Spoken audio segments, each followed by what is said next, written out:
Alors quand on parle de téléphone à 400 €, surtout venant d'une marque qui s'appelle Honor, on va dire une marque qui n'est pas très connue du grand public, mais surtout connue des technophiles. Et là-dessus, c'est vrai. Alors qu'à l'époque, on aurait simplement parlé de Huawei, tout le monde se serait retourné parce que tout le monde connaissait. Mais il a fallu que l'histoire se joue d'eux en séparant les deux entités. Mais tu verras par la suite dans cette vidéo, par rapport à mon retour sur le Honor Magic 6 Lite, qu'il y a quand même beaucoup de similitudes avec Huawei qui sont encore restées. En tout cas, c'est ce que j'ai pu remarquer en disant ce téléphone-là étant un ancien utilisateur de la marque Huawei. Bonjour à tous et bienvenue sur cette nouvelle vidéo. Comme tu l'as compris, ici, on va te donner un petit retour, le test tout simplement du Honor Magic 6 Lite. Allez, c'est parti!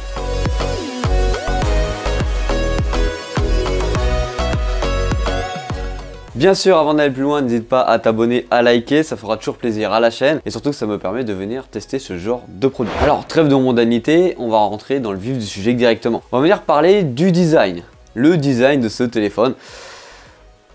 Voilà, on peut soupirer en voyant ce design. Car c'est assez partagé par rapport à mon avis et surtout à l'avis que j'ai pu recueillir de mon entourage qui découvrait le téléphone en même temps que moi. Première chose qui saute aux yeux, c'est qu'on a un écran incurvé, un très grand écran. On en reparlera après de l'écran. Ça peut ou ne pas plaire les écrans incurvés. Moi personnellement, à première vue, c'est pas trop dérangeant, mais vu que je me suis habitué à un écran non incurvé avec le Google Pixel 8 Pro, des fois j'avais certains gestes pour les gestes avec un retour en arrière, et voilà, j'avais eu du mal à les activer car je vais aller chercher beaucoup plus loin. L'écran incurvé donne un design beaucoup plus, en tout cas un aspect beaucoup plus premium au téléphone, et c'est la première chose que je vais te dire pour ce téléphone là qui tourne autour des 400 ou 300 €, voilà, ça dépend de l'offre. On a un design qui a un aspect assez premium. Franchement, les finitions de ce téléphone là sont plutôt bonnes. Voilà, il suffit juste de venir regarder comme ça. J'espère que le focus se fait, et franchement c'est vraiment très impressionnant. Je trouve que les finitions sont vraiment très bonnes pour un téléphone à ce prix là. On a vraiment un aspect premium dessus. Maintenant parlons de l'arrière de ce téléphone. Alors nous, pour notre part, on a choisi la couleur orange, une couleur qui est très voyante mais qui a un aspect cuir au toucher. Et là-dessus, le toucher cuir est vraiment très intéressant. C'est un téléphone qui ne veut pas du tout prendre les taches de doigts et les empreintes de doigts. Ça, c'est excellent. Donc, il est très propre. Bon, hormis ici, on a les capteurs photo. On a un peu plus de tâches qui viennent beaucoup plus facilement là-dessus. Par exemple, ici, j'en ai encore une ici. Ça se verra pas trop à la caméra, mais il va falloir que je le nettoie, et j'en ai déjà eu en bas, mais il faut les nettoyer. À chaque fois c'est des taches noires qui apparaissent comme ça. Alors quels sont pour moi les défauts de ce design? Parce qu'il y en a quand même, il y a quelques discordes autour de ce design. Ce qui peut être le plus dérangeant dessus, c'est la disposition des capteurs à l'arrière qui ne plaît pas au goût de tout le monde, en tout cas au goût de mon entourage et des gens que j'ai pu rencontrer avec ce téléphone. Ils ont tout de suite remarqué que c'était assez bizarre d'avoir un gros bloc photo à l'arrière et des capteurs vraiment petits, et en tout cas de laisser un grand espace ici avec rien. Autre chose qu'on peut notifier sur le design, c'est à l'arrière, j'espère que je vais réussir à vous le montrer ou pas, c'est, on va aller ici sur Honor. Bon, ça se verra pas trop à la caméra, mais ici où c'est écrit Honor, il y a des petits écarts dans l'incrustation où c'est écrit Honor et le simili-cuir. Voilà, ça se voit pas trop à la caméra, mais ça se voit. Bon, c'est pas très problématique, mais tu sais que c'est là quand même. Maintenant, passons sur la chose qui m'a le plus plu sur ce téléphone-là, hormis la partie photo-vidéo, c'est l'interface Magic OS. Avec moi, je vais venir te la présenter et te donner mon avis dessus. Alors, au premier abord, moi, l'interface me fait complètement penser à ce que j'avais à l'époque avec Huawei. Alors je sais que ça va beaucoup décrier sur le fait que Huawei et Honor ne sont plus ensemble, mais c'est vrai que ça me rappelle quand même beaucoup ça, même le nom des applications, comme ici on a Honor Santé, alors que chez Huawei ça s'appelle Huawei Santé, et quand on va dans l'application c'est clairement la même interface, rien n'a changé. De plus, ce que j'adore aussi, c'est que c'est vraiment simplifié. Comme tu peux voir là, j'ai des suggestions des dernières applications que j'ai pu utiliser ou l'essentiel qu'on a sur le téléphone. En tout cas, les applications de base du téléphone.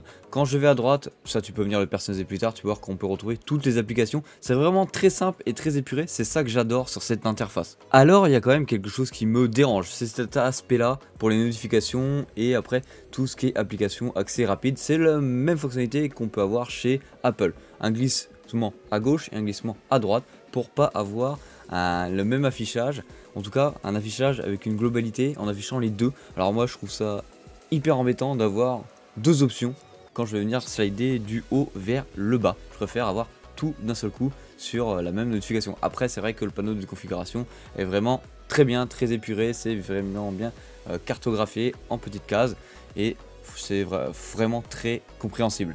Alors après, au niveau de la personnalisation, tu as énormément de possibilités, mais là je vais venir te montrer la partie widget qui ne s'appelle pas widget, mais tout simplement carte. Et tu vas pouvoir retrouver tous les widgets de Honor. Franchement, c'est vraiment très bien. Ça amène l'univers d'Android, mais avec un aspect beaucoup plus épuré. Et ça, c'est vraiment très intéressant là-dessus. Tu peux voir que quand même que tu as beaucoup de fonctionnalités qui sont plutôt pas mal. Alors maintenant, parlons de la puissance de ce téléphone. Pour l'ensemble des jeux auxquels j'ai joué, j'ai eu aucun problème de fluidité dans le jeu. Alors j'ai pas joué à des jeux très gourmands comme Fortnite ou PUBG ou Call of Duty Mobile, mais des jeux du quotidien comme par exemple du Clash Royale, du Clash of Clans, du Pokémon Go, du Dokkan Battle. Franchement, il n'y a rien à dire, tous les jeux tournent facilement, tranquillement, et t'as aucune latence quand tu vas venir jouer. Donc si t'as ce téléphone là juste pour jouer à Candy Crush, t'inquiète pas, c'est tranquille. Maintenant pour continuer sur la puissance de ce téléphone, toutes les applications tournent sans problème. J'ai eu vraiment aucune latence. On n'a pas un processeur ultra haut de gamme dessus, mais ça fait largement le taf en 2024. Maintenant on va venir parler de la batterie de ce téléphone. Et l'autonomie de ce téléphone, elle est juste aberrante. J'ai utilisé vraiment ce téléphone là en mode téléphone au quotidien. Mon Google Pixel 8 Pro, je l'avais plus du tout. Et je peux te dire qu'on tient facilement une journée et demie à 2 jours tranquillement. Maintenant, passons sur la partie photo. Et pour un téléphone à 400 €, avec quand même plusieurs possibilités, je trouve qu'il fait des très belles photos. Oui, je commence directement avec ma conclusion avant de te montrer les photos et les vidéos que j'ai pu tourner avec. Alors, en mode selfie, avec la caméra qu'on a juste ici, c'est vraiment très bon. Que ce soit en mode portrait ou en mode classique, ça fait des photos plutôt jolies. Ça représente bien les couleurs que j'avais à l'instant T. Donc franchement, pour la partie selfie, il n'y a rien à dire. Je te montre directement une vidéo tournée avec la partie selfie et dis-moi ce que t'en penses. Là, on fait un petit test vidéo avec la caméra selfie. On a une faible luminosité, on a juste l'éclairage bien sûr de la pièce. Bon, apparemment derrière, on voit encore un petit peu la neige. Donc tu peux voir comment le micro est et surtout la qualité de la vidéo. Et en plus, on a la possibilité d'embellir mon visage si j'ai quelques défauts. Et ça, c'est assez intéressant. Voilà. On voit encore le sapin de Noël. Même si on est en janvier, j'ai encore le sapin de Noël. Ça, c'est pas grave. Tu vois que là, quand je fais ça, le capteur se réadapte, en tout cas le logiciel se réadapte à mon visage, surtout avec l'éclairage. Maintenant passons sur les capteurs à l'arrière. Alors à l'arrière, si je me trompe pas, on a un grand angle, un ultra grand angle et un capteur macro. Alors le capteur macro, il sert à rien tout simplement. Il est là pour être là et je m'en suis pas servi. Enfin si, je m'en suis servi. Voici une photo que j'ai prise avec. Elle est pas du tout exploitable. Franchement, je trouve que le téléphone fait des très belles photos, que ce soit avec l'ultra grand angle, avec le capteur principal ou même quand il va venir faire un petit zoom x3. Je mets quelques photos actuellement. Alors, seul bémol qu'on peut retrouver, mais c'est pas très grave, c'est que la colorimétrie entre les trois types de photos, que ce soit l'ultra grand angle en zoom x3 ou en zoom x1, ce soit pas la même. Mais à la limite, ça c'est pas très grave, on corrige ça sur Lightroom à côté ou Photoshop. Et personnellement, je trouve que ce téléphone offre une multitude de possibilités pour prendre des photos. Franchement, il a pas à rougir comparé à des gros téléphones qui valent 800, 1000, 1400 € pour venir prendre des photos au quotidien. De toute façon, on n'est pas des photographes. La plupart du temps, on n'exploite jamais le potentiel des gros téléphones avec des gros capteurs photos. Et pour ce téléphone-là, c'est largement suffisant au quotidien. Je vais te faire une petite aparté sur les photos de nuit. Alors oui, j'ai fait un barbecue en janvier alors qu'il faisait moins 6 degrés. Mais c'est pas la question, plutôt regarde cette photo. Et franchement, je trouve qu'il produit des photos de nuit qui sont plutôt pas mal. Il va pas venir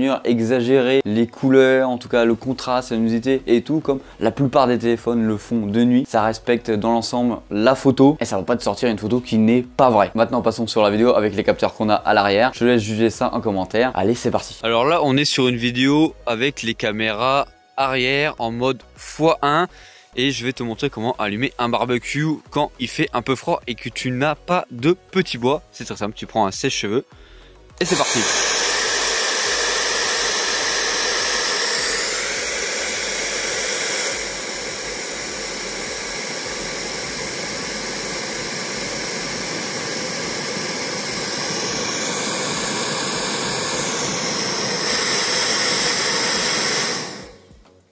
Comme ça, tu peux juger au moins comment se comporte l'appareil photo de nuit. Alors là, on est avec la caméra principale du téléphone en film en 4K.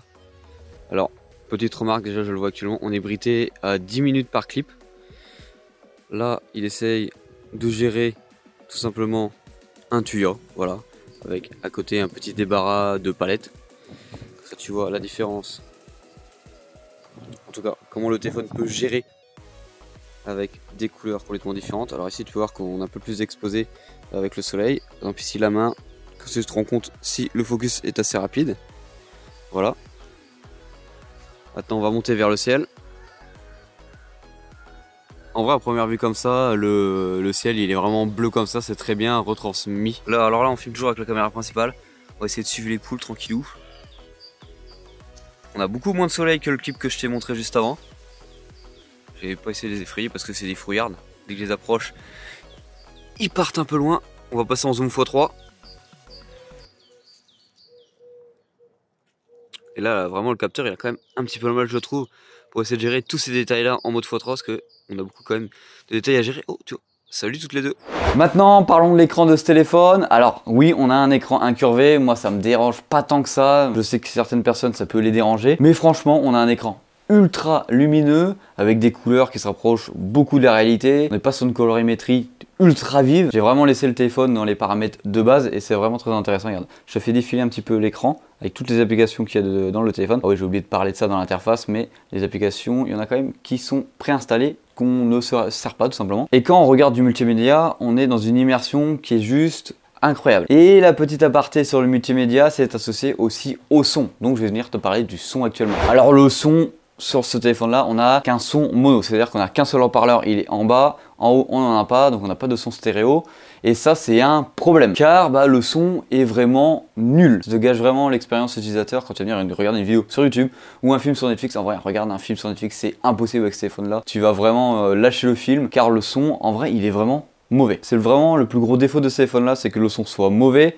et surtout que c'est pas très fort. Quand tu mets le son à fond, c'est trop aigu, voilà, il manque des médiums, il manque des graves et il manque surtout un deuxième haut-parleur. Bon alors, dis-moi ce que tu en as pensé de ce téléphone là. Franchement, pour moi, c'est un très bon téléphone. En plus, tu le commandes sur la boutique d'Honor ou chez Amazon, tu auras un lien bien sûr en description si tu veux aller le checker par Amazon. Et le téléphone, il arrive quand même en moins d'une semaine. Alors oui, je dis ça parce que sur Twitter, quelques personnes qui se plaignaient comme quoi le téléphone, il est arrivé 10 jours après, des problèmes avec le support client Honor, moi que dalle. C'est un très bon téléphone à 400 €. C'est vrai que si tu veux parler en puissance pure, tu as des téléphones dans la théorie meilleurs, sur le papier un petit peu moins cher, mais là c'est toute l'expérience Honor qu'il y a derrière qui est vraiment très intéressante. Un écran qui est juste incroyable, ça fait des belles photos. Bon allez, c'était Hugo sur la chaîne Gigatop, comme d'habitude, bisous.